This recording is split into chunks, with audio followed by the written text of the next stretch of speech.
Hello everyone, welcome back to Magnet Brains. मैं हूं स्वाति, आपकी English educator, and together with my team we are here to serve you right from class 6 to class 8. Of course there are other classes also, but this entire team is here to serve you right from class 6 to class 8.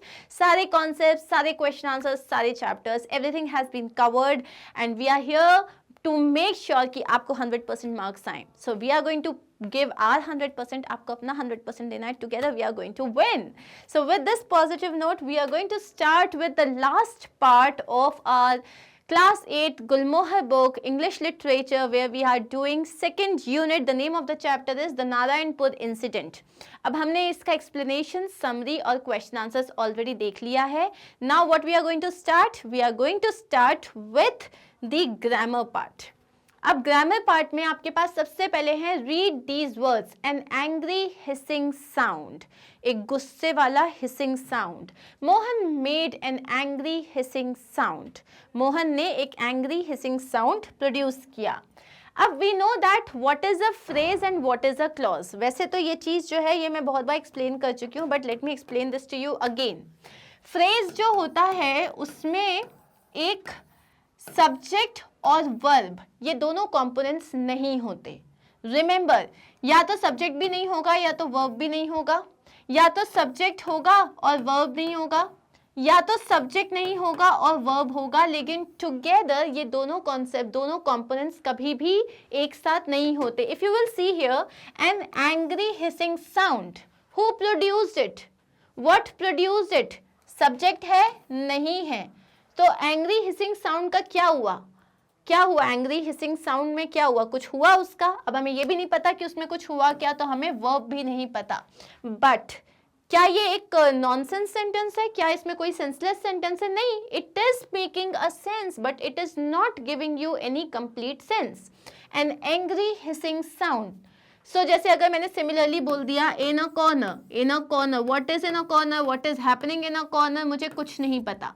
Now this is a group of words where you do not have an actual like complete meaning, subject or verb component missing होता है, इसे हम कहते हैं phrase. Similarly, second sentence में if you can see, Mohan made an angry hissing sound. Who is the subject? Subject है मोहन. मोहन ने क्या किया, उसने मेक किया, तो वर्ब भी है. Now here you have a subject and verb component present. तो जब किसी सेंटेंस में सब्जेक्ट और वर्ब कंपोनेंट प्रेजेंट होता है उसे हम क्लॉज कहते हैं. क्लियर? अगर आपको सब्जेक्ट एंड क्लॉज में कोई फ्रेजेस एंड क्लॉज में कोई डाउट होता है, देन प्लीज मेक श्योर कि फ्रेजेस एंड क्लॉज पे जो एक प्रॉपर वीडियो बना हुआ है जिसमें काफ़ी सारी एक्सरसाइजेस हैं, काफ़ी सारे एक्सप्लेनेशन पार्ट हैं, उसको आप चेकआउट करना, आपके सारे डाउट्स क्लियर हो जाएंगे. Now we know that a phrase is a cluster of two or more words that conveys a short single piece of information. A phrase conveys some of meaning but is not a complete idea or thought. जैसा कि मैंने आपको बताया, कुछ meaning है उसका लेकिन complete idea नहीं देता वो आपको. It does not have a subject verb arrangement and is usually part of a larger sentence. अब जो ये obviously अगर ये अपना खुद का मीनिंग नहीं दे रहा है तो ये किसी बड़े से सेंटेंस का एक पार्ट होगा. तो ये जो है हमेशा एक पार्ट की तरह हेल्प करता है. जैसे the tiny bird, very colourful, on the tree, all of a sudden, flew away. So ये सारे हैं आपके कुछ phrases.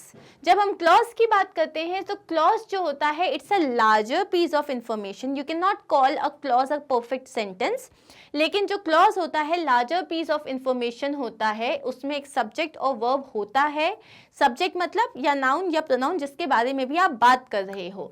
To complete the meaning, a phrase can be expanded into a clause. अगर हम फ्रेज में कुछ सब्जेक्ट और वर्ब ऐड कर देते हैं तो वो क्लॉज बन जाता है. जैसे कि the tiny bird flew away, the tiny bird which was on the tree flew away all of a sudden. Now there can be more than one clause in a sentence. As we shall see, clauses help us add more and more information within a single sentence. अब ये आपको पता है कि एक ही sentence में different parts हो सकते हैं, मतलब एक ही sentence में जो है more than one clause हो सकता है.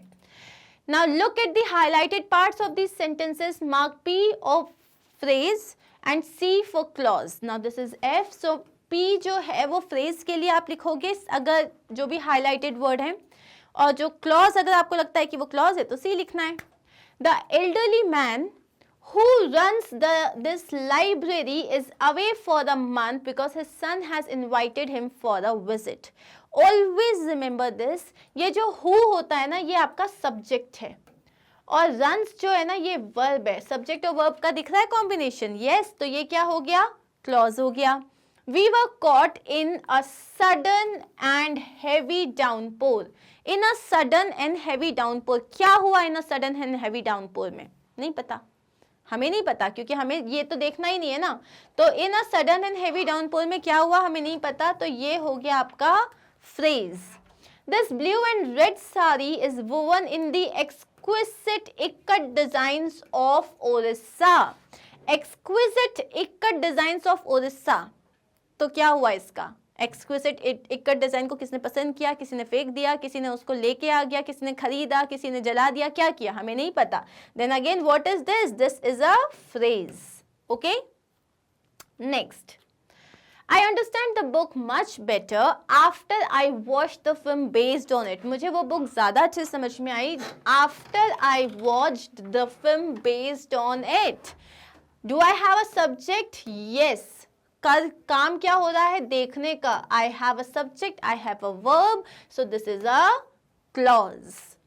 Although it is hot and humid, although it is hot and humid, subject है it और verb है is, so मेरे पास यहाँ पे भी subject और verb combination है, इसे भी मैं क्या कहूँगी? clause कहूँगी. Usually talented and capable. अब यहाँ पे है यूजुअली टैलेंटेड एंड केपेबल. कौन? उसका क्या नहीं पता. ये हो गया फ्रेज. क्लियर?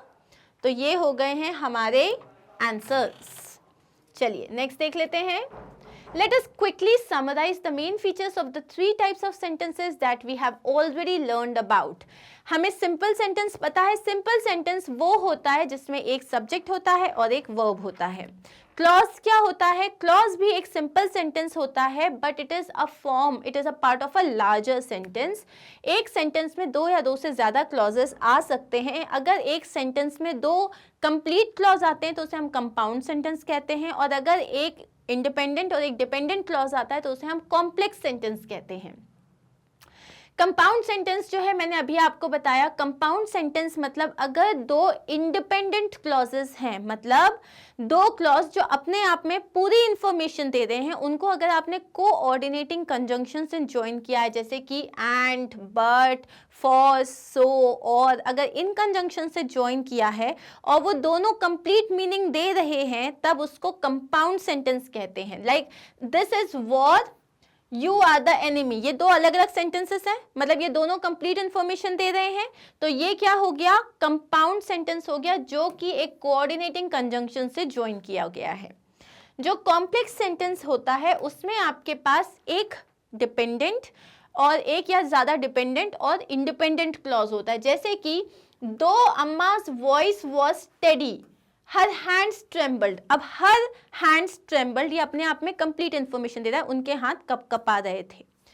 दो अम्मा's वॉइस वॉज स्टेडी, भले अम्मा की आवाज स्टेडी थी, तो क्या यहाँ क्या ये आपको कंप्लीट इंफॉर्मेशन दे रहा है? नहीं. क्लॉज है, सब्जेक्ट और वर्ब है, लेकिन पूरी इंफॉर्मेशन नहीं दे रहा है. इसको हम बोलते हैं डिपेंडेंट क्लॉज, जो कि आपके इंडिपेंडेंट क्लॉज के ऊपर डिपेंड करता है to complete the story. Understood?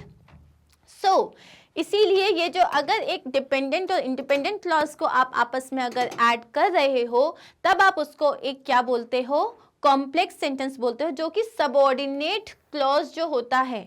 जब अब इसमें भी ये अलग अलग होते हैं. अब क्योंकि ये सबऑर्डिनेट क्लॉज होता है तो ये कभी एडजेक्टिव की तरह ऐड करता है तो एडजेक्टिव क्लॉज हो जाता है, एडवर्ब की तरह ऐड करता है तो एडवर्ब क्लॉज हो जाता है. Okay, next is study these examples of complex sentences of each kind with two clauses. So सबसे पहला है adverbial clause, मतलब एक ऐसा clause जो adverb की तरह act कर रहा है. ये usually या तो beginning में आते हैं या middle में आते हैं या end में आते हैं, मतलब ये कहीं पे भी आ सकते हैं. जैसे कि he unpacked his suitcase, और दूसरा है after he got home. तो जब मैंने सेंटेंस को बताया तो मैंने क्या बोला? after he got home he unpacked his suitcase. तो यहाँ पे after he got home, when did he do it? After he got home. तो ये एक हमको कौन से क्वेश्चन को आंसर कर रहा है? When did he do it. तो ये हो गया आपका सबऑर्डिनेट क्लॉज. अब एडजेक्टिवल क्लॉज मतलब जहां पे वो एक एडजेक्टिव की तरह एक्ट कर रहा है, मतलब वो आपके सब्जेक्ट के बारे में थोड़ी और इंफॉर्मेशन दे रहा है, जैसे कि the manual had many instructions, is too complicated to follow. The manual had many instructions, is too complicated to follow. तो यहाँ पे क्या है, which I read carefully, which has many instructions. तो basically the manual that I read is very complicated, it has too many instructions. तो यहाँ पे वो बता रहा है the manual जिसमें बहुत सारे instructions हैं वो बहुत complicated है to follow करने को. तो जिसमें बहुत सारे instructions हैं ये उसमें additional information दे रहा है और ये as an adjective act कर रहा है. तो अब हम देख लेते हैं हमको करना क्या है यहाँ पे. How many subordinate clauses can you find in this sentence. ये जो सेंटेंस है इसमें कितने सबऑर्डिनेट मतलब डिपेंडेंट क्लॉजेस मिल रहे हैं. She has won the Nobel peace prize which by any yardstick is not an ordinary achievement and places her among the great leaders of all time. तो देखो she has won the Nobel prize, ये अपने आप में एक complete information है, independent clause है, इसमें कहीं किसी की जरूरत नहीं है. जो कि by any yardstick is not an ordinary achievement, जो भी किसी भी तरीके से एक ऑर्डिनरी अचीवमेंट नहीं है.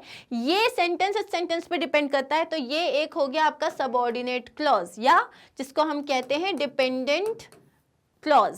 Okay, places her among the great leaders of all time. अब यहाँ पे and के बाद फिर आया है places her among the great leaders of all time. ये sentence भी first sentence पे depend करता है. She has won the Nobel Peace Prize that has placed her among the great leaders of all time. तो यहाँ पे ये दो आपके subordinate clause हैं. Okay? Next is Underline the main clause and circle the subordinate clause in this paragraph. तो यहाँ पे हम आते हैं पैराग्राफ में. तो ये देखो, koalas are marsupials that are related to kangaroos and opossums. तो यहाँ पे हमने कोयलास के बारे में हम बात कर रहे हैं. तो यहाँ तो ये तो कंप्लीट इंफॉर्मेशन दे रहा है. अब रिमेंबर दैट, which, उसके अलावा वेयर, ये सारे वर्ड्स, व्हेन, ये वर्ड्स ही वो होते हैं, सबऑर्डिनेट कंजंक्शंस होते हैं जो आपको बताते हैं कि एक सबऑर्डिनेट क्लॉज है. So koalas are marsupials that are related to kangaroos and opossums. A marsupial is a kind of mammal which has a bag or pouch for its young.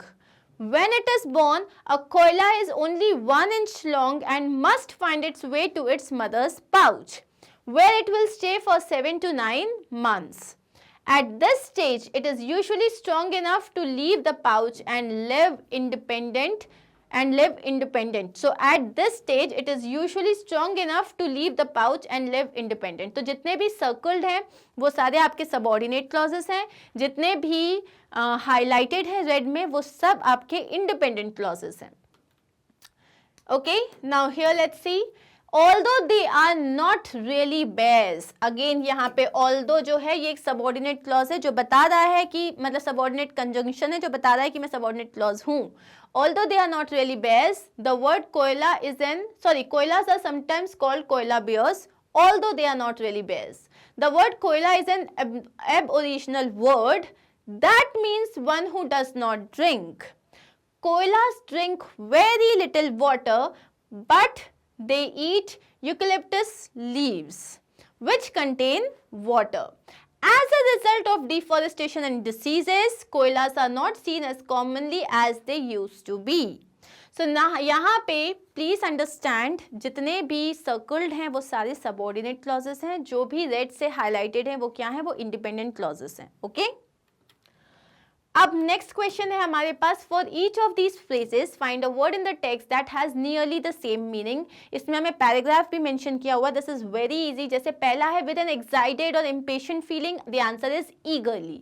ईगरली मतलब जब आप बहुत एक्साइटेड इम्पेशेंटली कुछ करते हो तो eagerly होता है. To a great degree, answer is immensely. Spoken और written statement that is clear and forceful, declaration. मैंने डिक्लेरेशन दे दिया मतलब क्लैरिटी दे दी, भैया यही होना है. गो अवे और लीव, इसका आंसर है quit. Looked very carefully because something was difficult to see, मतलब पियर्ड, एकदम गौर से देखना. In a state of watchfulness, alert. Suddenly frightened, startled. Watching और ऑब्जर्विंग सीक्रेटली, इसको क्या बोलते हैं, स्पाई करना, spying. Carried with difficulty, lugged. And say loudly, announce. Okay, next is complete these sentences by using the correct time expression from the box. Note that presently means before long, not at present. Okay, so at present, at the same time, at this moment, आजकल, nowadays, in those day, उन दिनों में, presently. So यहाँ पे अब हमारे पास ये sentences हैं. Dash for printing books, they used to set the type by hand. Dash, it is done by machines, of course. उस वक्त जो है तो हम बोलेंगे in those days for printing books they used to set the type by hand. लेकिन आजकल, nowadays, it is done by machines, of course. We have no more places on this course at this moment. इस course के लिए अभी हमारे पास और कोई जो है जगह नहीं है at this moment. But if you leave your address, we will get in touch with you. I am not sure where she is at present, right now. At present वो कहाँ है मुझे नहीं पता, लेकिन अगर आप मुझे अपना टेलीफोन नंबर दे दोगे तो मैं उसको बोलूँगा, वो आपको फ़ोन कर लेगा. Please wait here for a while. The doctor will see you presently, मतलब बस थोड़ी ही देर में. I lived in Bhutan in the 1990s at the same time as Meera, मतलब जब मीरा रहा करती थी तब भी मैं वहाँ रहा करता था. Okay, and now let's come to the writing part. Pretend you are Babu and write a letter to your cousin about what happened when the police came to your house for the second time that night. You can use these points. Now, the last part is writing part where you have to write a letter. आपको pretend करना है कि आप बाबू हो और आप अपने cousin को letter लिख रहे हो जहां आपने बताया है कि जब second time पुलिस आई तो क्या हुआ था. Now, there are certain points that you can include. पहला कि what did the police do when you opened the door? जैसे ही दरवाज़ा खुला तो पुलिस ने क्या किया? What questions did they ask you and your family and what did you say? उन्होंने आपसे, आपकी फैमिली से क्या questions किया और तुमने क्या कहा? How did you, Manju, Mohan and अम्मा react to the visit? सब लोगों का reaction क्या था? Did you get out of the risky situation safely? क्या आप लोग उस situation से safely निकल गए? Do not forget to mention how you felt all this happened. और ये मत बताना भूलना कि तुम्हें कैसा लगा जब ये सब हो रहा था. अब you may begin this way. तो this is the letter. इसकी start हमें दी हुई है, हमें सिर्फ उसे continue करना है. Dear Kirti, in my last letter, I wrote to you about how Patil, the sub-inspector of police, helped us and turned out to be a true friend. तो उन्होंने क्या बोला कि डियर कीर्ति, मैंने अपने लास्ट लेटर में बताया था कि जो सब इंस्पेक्टर पाटिल था उसने किस तरीके से हमें सेव किया and he turned out to be a true friend. Let me now finish telling you about what happened later that night. अब मैं तुम्हें बताता हूँ उस रात को बाद में क्या हुआ. We knew for sure this time that the people knocking on our door were not friendly and that we were in real danger. इस बार हमें पता था those people who were knocking at our door वो लोग friendly नहीं थे और अब हम एक्चुअल खतरे में थे. अब कंटिन्यू करते इस लेटर को. Indeed, true to our fears, there were 4 policemen standing outside our door. तो इस बार जैसा कि हमें डर था, 4 पुलिसमैन जो है हमारे दरवाजे पे खड़े थे. All of them were British and they asked us to move aside. वो सब के सब ब्रिटिश थे और उन्होंने हमें साइड हटने को कहा. We abided as per plan. हम चुपचाप हट गए, साइड हो गए as per our plan. One of them, the chief inspector, declared that he knew what we were hiding. We are going to find it. He laughed. उनमें से एक जो चीफ इंस्पेक्टर था उसने डिक्लेयर किया कि उसे पता है हम क्या छुपा रहे हैं और उसने बोला कि हम लोग इसे फाइंड कर लेंगे और वो हंसा.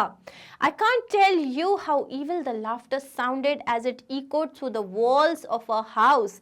मैं तुम्हें बता नहीं सकता कि उसकी जो लाफ्टर थी वो कितनी क्रूअल साउंड कर रही थी एंड वो पूरे हमारे घर में इको कर रही थी, मतलब गूंज रही थी.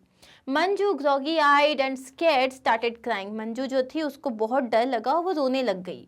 अम्मा took her inside and consoled her as we boys stood in the hall. अम्मा उसको अंदर लेके गई, उसको चुप कराया और हम लोग, मैं और मोहन भैया जो थे, हम लोग बाहर खड़े हुए थे. My hands and feet were cold from fear and anxiety. मेरे हाथ पर एकदम ठंडे पड़ गए थे डर के मारे. Although Mohan was maintaining a straight face, I knew that he too was tensed. Mohan जो है उसने एकदम straight face बनाया हुआ था, लेकिन मुझे समझ में आ रहा था कि वो भी बहुत घबराया हुआ है. The policemen ransacked our house for what seemed like hours. Policeman ने पूरे घर की तलाशी ली, ऐसा लगा घंटों तक तलाशी ले रहे थे वो. Of course, they did not find anything as Suman had already taken the cyclo-styling machine with her. Of course, उन्हें कुछ मिला नहीं क्योंकि सुमन जो थी अपने साथ cyclo-styling machine लेके जा चुकी थी. But the chief inspector refused to believe that there was nothing in our house. लेकिन जो chief inspector था उसने मना कर दिया ये बोलने, believe करने से कि हमारे घर में कुछ नहीं है. He said he would come back and warn Mohan to be careful. उसने बोला वो फिर से आएगा. उसने मोहन को धमकी भी दी, warn भी किया कि तुम थोड़ा सा careful रहना. Mohan for once did not talk back. Mohan हमेशा जो है rebellious रहता था, लेकिन इस बार उसने कुछ नहीं कहा. He just stared into the policeman's eyes. उसने सिर्फ पुलिसमैन को घूर के देखा. As their footsteps faded away, Manju burst into tears. जैसे ही वो लोग चले गए, उनकी पैरों की आवाज़ भी अब नहीं आ रही थी. मंजू जोर जोर से रोने लग गई. I heaved a sigh of relief. मैंने चैन की सांस ली. Are there any protests going on in your town? क्या तुम्हारे टाउन में भी कुछ प्रोटेस्ट चल रहे हैं, आंदोलन चल रहे हैं? What have you been up to? और तुम्हारे साथ क्या चल रहा है आजकल? When you visit us for the holidays, I will tell you everything in great detail. जब तुम यहाँ पे हॉलीडेज के लिए आओगी, मैं तुम्हें सब कुछ डिटेल में बताऊंगा. Yours affectionately, बाबू. तुम्हारा अफेक्शनेटली कौन? बाबू. So this is how we end the letter. Now this is just a sample letter. You can write your own letter always. ठीक है? And on this note, we are done with this chapter. Our chapter is all completed. Remember that it is literature. You have to be imaginative. सिर्फ आपको अपने sentence structure पे focus करना है, अपने vocabulary पे focus करना है. But if you are studying with me, तो आपको इन दोनों ही चीज़ों में problem नहीं आएगी, because line by line explanation जब होता है तो answers, meaning सब हमारे दिमाग में बैठ जाते हैं. The only thing is you have to focus. Now you can find all these videos where? On our website magnetbrains.com, जहाँ पे you have to only select the class and subject. आपके पास chapter wise सारे videos आ जाएंगे, उस पर click करोगे and your video will start. That is it. Thank you so much. So, okay, so we are done here. Do not forget to like, share and subscribe, and I'll see you soon in my next video where we are going to start with the next chapter of class 8 Gulmohar book. Take care of yourself. Bye.